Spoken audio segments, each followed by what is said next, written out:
Le pouvoir comme nécessité tragique. Lorsque nous parlons de politique, nous pensons spontanément aux élections, aux discours, aux partis.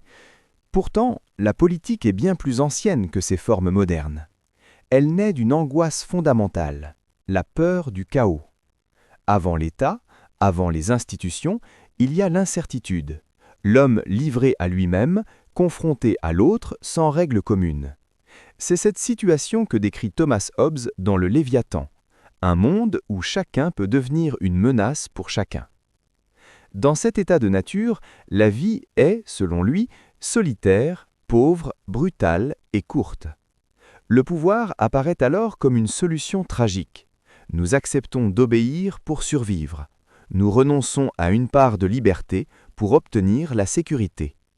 La politique n'est pas d'abord morale, elle est protectrice. Mais déjà, une tension surgit. Si le pouvoir existe pour éviter le désordre, peut-il toujours se permettre la transparence totale ? Un dirigeant qui révèle chaque faiblesse, chaque fragilité, ne risque-t-il pas d'encourager l'effondrement même qu'il doit empêcher ? Ainsi, le mensonge ne naît pas nécessairement de la corruption, il peut naître de la peur du chaos. Et c'est précisément cette ambiguïté qui va traverser toute l'histoire de la pensée politique. C'est avec Nicolas Machiavel que cette ambiguïté devient explicite. Dans Le Prince, il ne cherche pas à décrire la politique idéale, il observe la politique réelle. Il regarde les hommes tels qu'ils sont, non tels qu'ils devraient être. Et ce qu'il voit, c'est la rivalité permanente. Pour Machiavel, un prince qui voudrait être toujours vertueux serait rapidement vaincu par ceux qui ne le sont pas. La politique n'est pas un monastère, c'est un champ de bataille. Dès lors, le mensonge change de statut. Il n'est plus une faute morale, il devient une compétence stratégique. Le dirigeant doit savoir paraître honnête, même s'il ne l'est pas toujours. Il doit savoir promettre, négocier, dissimuler si nécessaire, non par goût de la tromperie, mais pour préserver la stabilité. Ce que Machiavel introduit, c'est une séparation radicale entre morale privée et efficacité publique. La question devient alors inquiétante. Si l'efficacité justifie les moyens, où s'arrête la manipulation ? Pourtant, bien avant Machiavel, une autre forme de justification du mensonge apparaît chez Platon. Dans La République, il évoque ce qu'il appelle le mensonge noble, une fiction fondatrice destinée à assurer l'unité et la cohésion de la cité.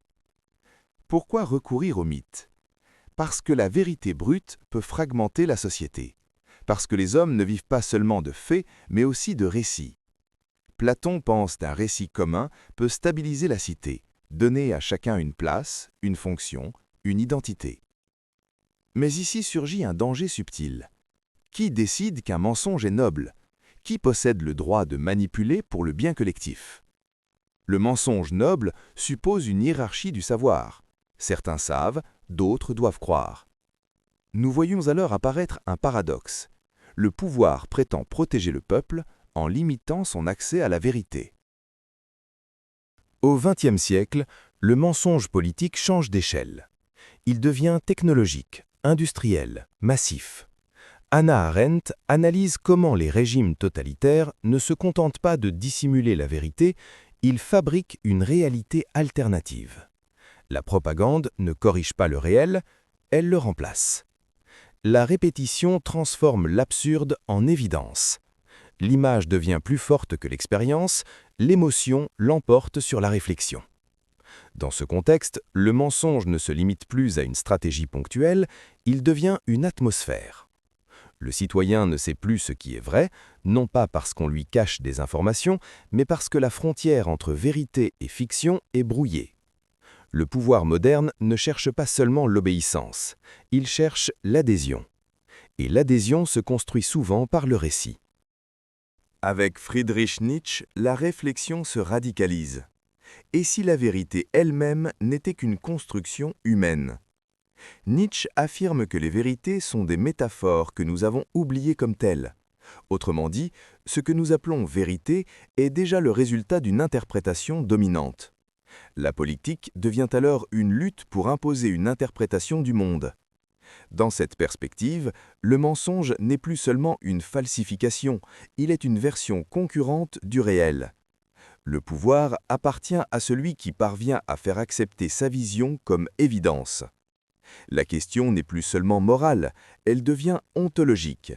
Qu'est-ce que la vérité dans un monde de récits? Alors, peut-on imaginer une politique totalement transparente?